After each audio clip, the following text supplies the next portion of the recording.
LA.B.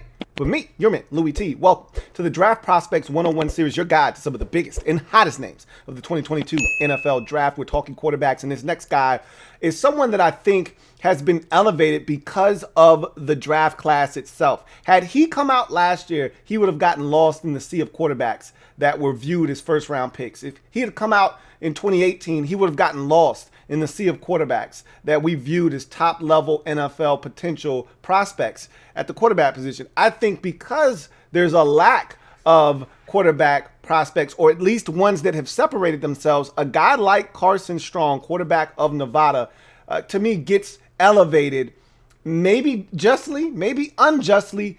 I'll leave you to decide that for yourself. However, he put up some gaudy numbers. He's a guy that has a really solid skill set that transitions him well to the NFL. Let's take a look at Nevada quarterback Carson Strong and what he brings to the table. So you look at Carson Strong, and the first thing you notice is his size.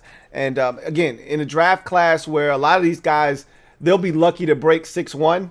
Here's another guy, Desmond Ridder is the other that gives you a little bit of size in this draft class. And so that's something that he has on his side.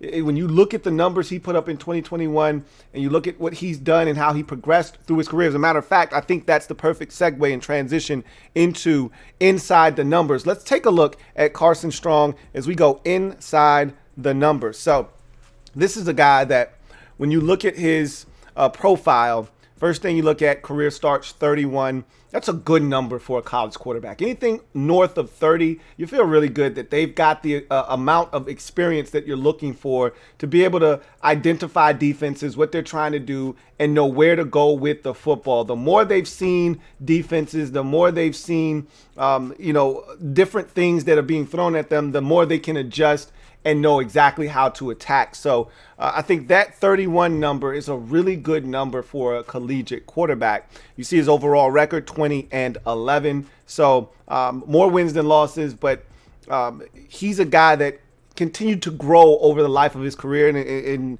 as you take a look at his numbers, you see exactly that. He started in 2019, his first year as a starter.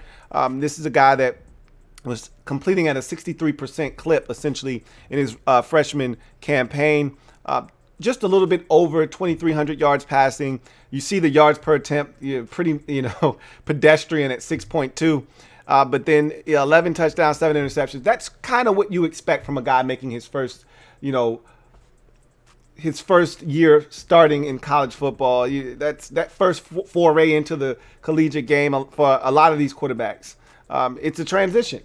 So, you go to 2020 and you see the uptick in every statistical category for Carson Strong. So that's something you love to see. In one less game, he was able to, and with less attempts as a passer, up his completion percentage to 70, up his passing yards to over 2,800, up the yards per attempt to 8.1, and that touchdown number jumped exponentially. He more than doubled that number from 11 to 27 while dragging the interception total down from 7 to 4. So you saw a huge leap for Carson Strong in that sophomore campaign, and then he capped it off with a massive senior season at Nevada, redshirt junior season, and 12 games as a starter, 523 attempts, still 70% completion percentage. So that's a big number. 4,000 yards, over 4,000, 4,175. Still keeping that yards per average around 8, which is really solid. And then again, uptick in the touchdowns from 27 to now 36. Interceptions go up, but just slightly to 8. Again, really doing a solid job of taking care of the football. So there's a lot to like there from the numbers. A guy that is highly accurate, or at least efficient. Okay, I think people get the two confused. Efficient and accurate are not one and the same. Okay, you can be efficient and not be accurate. You can be accurate and not be efficient. It's hard to be efficient when you're not accurate, but you can still run your football team in an efficient manner, even if you're not accurate on the day or don't have a ton of opportunities. So This is a guy that you see the numbers, you see the growth. Let's talk about some of the pros, the reasons that people view Carson Strong in this quarterback class that hasn't had a guy jump up and separate himself, see him as potentially QB1. Again, that's a stretch for me, but there are people that view Carson Strong as QB1. There are people that think he's a first-round quarterback. This is why. So we get to his pros. These are some of the reasons why. His size, we talked about it already, 6'4", 215. Anytime you get a guy that's 6'3" or above, you feel good about his height. And then the 215, he probably could put on another 5 to 10 pounds. But again, the size is a plus attribute for Carson Strong, especially in a class of quarterbacks where most of these guys may not, surpass 6'1" when they are measured at the combine. Adequate arm talent. So he's a guy that his arm doesn't pop. When you watch him on film, his arm talent, especially when he throws off platform and he's not set, the arm talent isn't something that knocks your socks off. But he can sling it. He can throw it wherever it needs to go. I've seen times where he's reared back and launched it 60 air yards. So he's got adequate arm talent. He can get the football wherever it needs to go. When he needs to rear back and zing it into a tight window, he can do that. So he's got NFL adequate arm talent. It's not Malik Willis's, it's not, eye-popping. It doesn't jump off the screen, but he can get the football where it needs to go. Tremendous pocket presence. I think this is one of his best attributes, is that no matter what's going on around him, he does a really good job of keeping things nice and quiet. He's not, he doesn't have happy feet back there. He's not jumping around. Once he gets to the top of his drop and he's surveying the field, he's got laser-like focus trying to figure out where he wants to go with the football. And even if the pocket is collapsing, and that could be a pro or a con. It could be a gift or a curse. You want guys that are oblivious to the rush. You don't want them oblivious to the point where they're getting hit, they're being knocked loose of the football, and they're constantly having that happen. But you do want guys to ignore pressure and stand in there tall, especially when you're 6'4", stand in there tall and deliver the football no matter what's going on around you. And you get that from him. I see a guy that is very confident in his offensive linemen, whether they're doing their job or not. I see a guy that has the utmost confidence in his offensive line to protect him, and he's going to continue to work down the field. Process and progress. So he's a guy that played in an air raid-like system. And generally speaking, when you play in an air raid system, you're going with a lot of horizontal passing, not a lot of vertical passing. The air raid usually spreads teams out. It's not a ton of running. You're getting 4 and 5 guys wide, and you're just peppering them with pass after pass, and it's usually stuff underneath, and you're just continuing to really put pressure on the defense to come up and defend. And then if you catch them slipping, being over aggressive on something underneath, that's when you push it down the field vertically. But you saw a guy at Nevada in Carson Strong that I thought did a really good job of going through his reads. You could see him processing what the defense was doing, and then you could see him progressing through reads and getting from 1-2 to 3 to 4 and getting the football out of his hands. So I think that's something that he does really well, probably a little bit better than a lot of the quarterbacks in this year's draft class. Quality decision making, and I think some of that is bared out by the interception numbers. He's a guy that will make smart decisions with the football. He doesn't put it in harm's way very often. He will take calculated risk and shots down the field. He gets one-on-one, he'll take the shot down the field. I think a lot of times when he puts the ball in harm's way, it's usually a throw that he can make. He just doesn't do a good enough job of making that throw. Sometimes he doesn't see a defender. A lot of times when he gets into trouble, it's when he just doesn't place a ball well, if you ask me. Right decision, right opportunity, good look for the throw that he's trying to make. He just doesn't make an accurate enough throw, and it gets picked off. So I think he does a really good job with decision making. There aren't often times where I look and say, okay, Why did you make that decision? Why did you decide to throw it into double coverage there?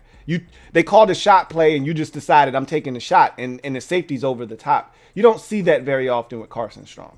So I think he makes quality decisions as a passer.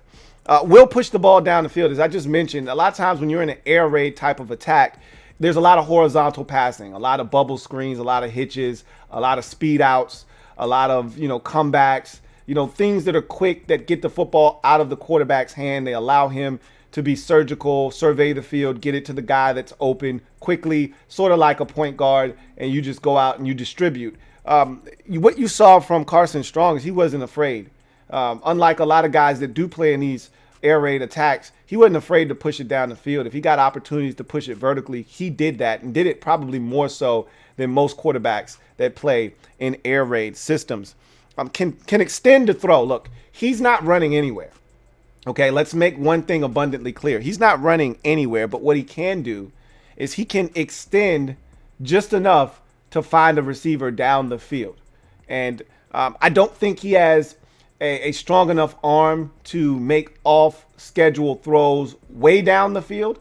There isn't a flick of the wrist type of situation here.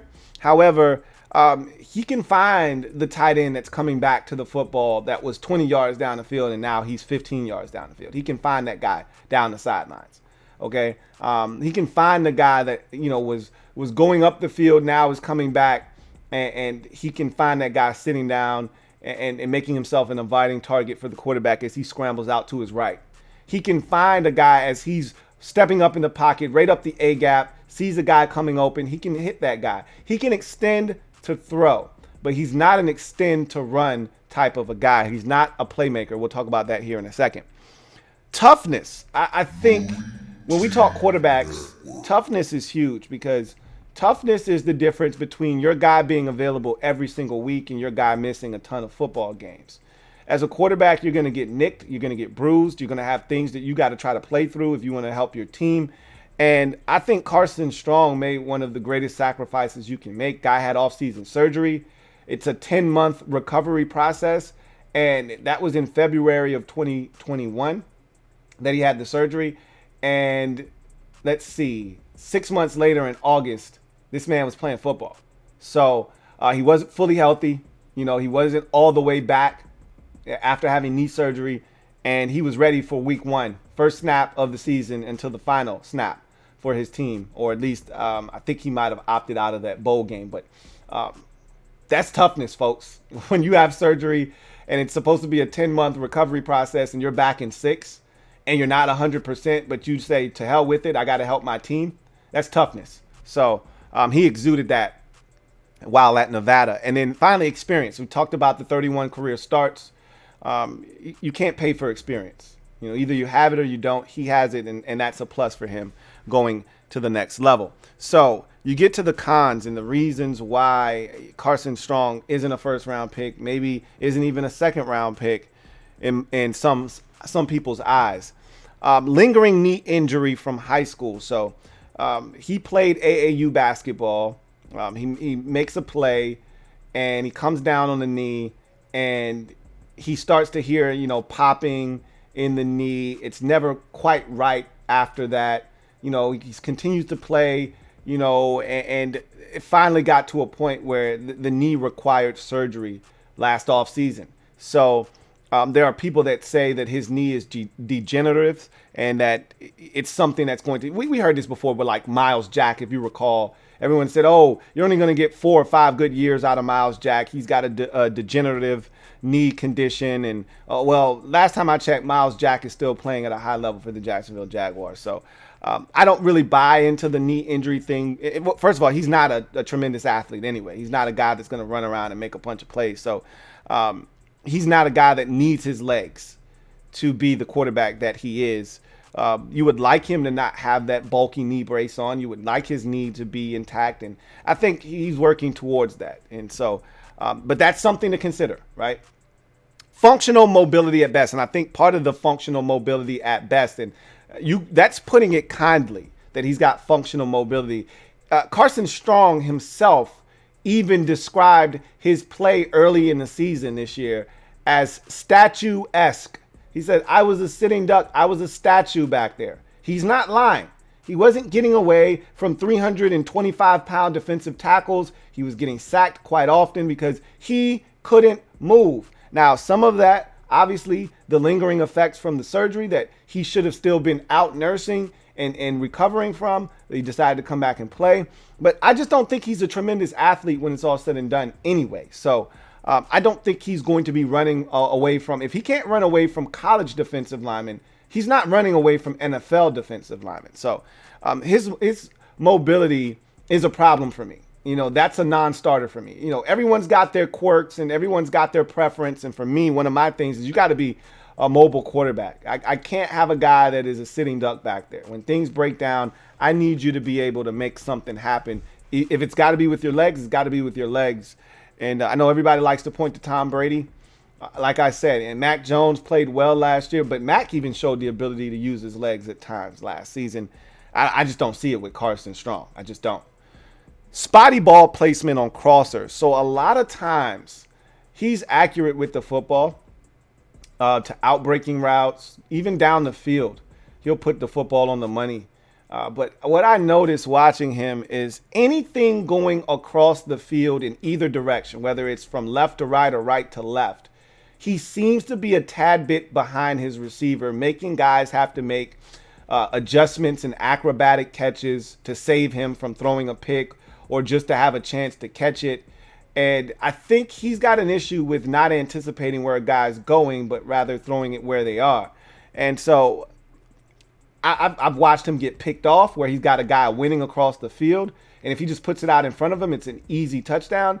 And instead he puts it slightly behind him and the DB is able to then leap in front and pick it off.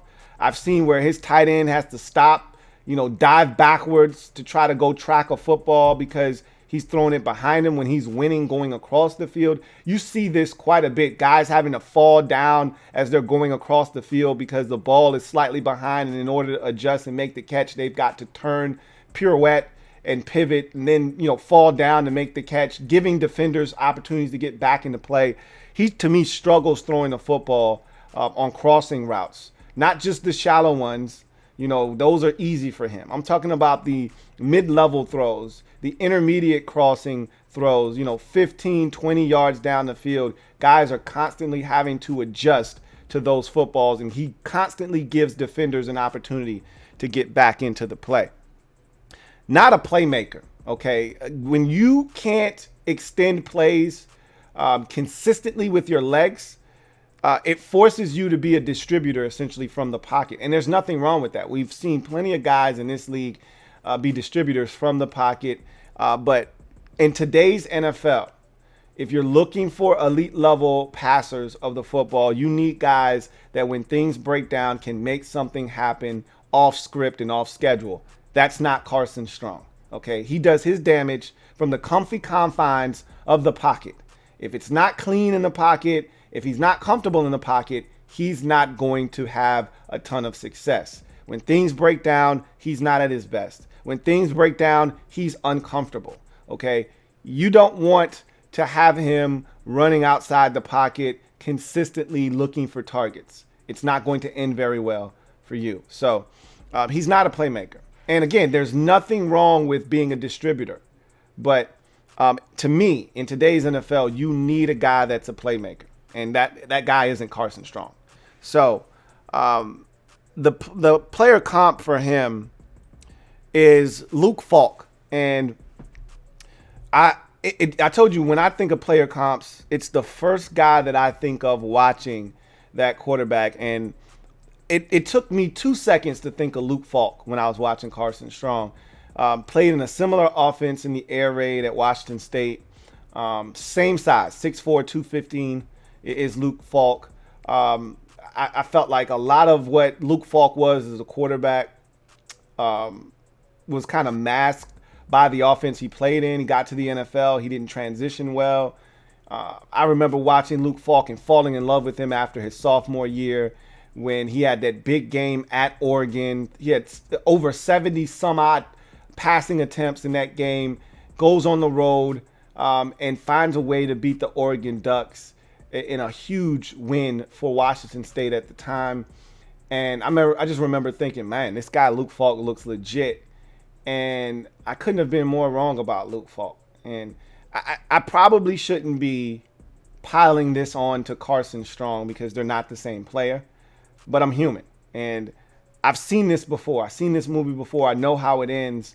Carson Strong for me looks like Luke Falk, like a carbon copy. If you covered my eyes and you switch jerseys and you put a Luke Falk jersey on Carson Strong, I'd say, okay, that's Luke Falk. Like, they look like the exact same guy. They play very similar. The one thing I can say is Carson Strong has a much bigger arm than Luke Falk, and he pushes the football down the field a lot more than Luke Falk did in the air raid offense that he was in at Washington State under Mike Leach. That said, I see a lot of similarities. Falk couldn't really extend plays with his legs. He was a sitting duck. Same thing with Carson Strong. I would not take Carson Strong until the third round. That's my preference. I think he's a day two guy. If you wanted to take him in the second, be my guest. I wouldn't take him until the third round, personally myself. I was more intrigued by the Stanford quarterback last year, Davis Mills, who was taken in the third round by the Houston Texans. And I think Carson Strong should go right around that same area, if you ask me. But, you know, again, in a draft class where there isn't a clear-cut QB1, Carson Strong may get pushed up boards just because someone's reaching and grasping for straws at the quarterback position. We'll see. But that's how I feel about Carson Strong. What says you? Leave it down in the comment section. What do you think about Carson Strong? What are the prospects of him coming to the NFL and tearing it up? How do you feel about his game? And you know, where would you take Carson Strong if you had a first, second, or third round pick? Or would you not even take him in the first 2 days of the draft? I'd love to hear from you. Leave it down in the comment section. That's going to do it for me, your man Louie T, here on Draft Prospects 101 series with Carson Strong. We've got another quarterback to break down before we then transition away from the quarterback position and get to other positions. But man, this quarterback position is really interesting, and Carson Strong is just another guy to throw in that mix to make things very interesting. That's going to do it for me, your man Louie T. Until next time, you guys have a good one. Louie T Network.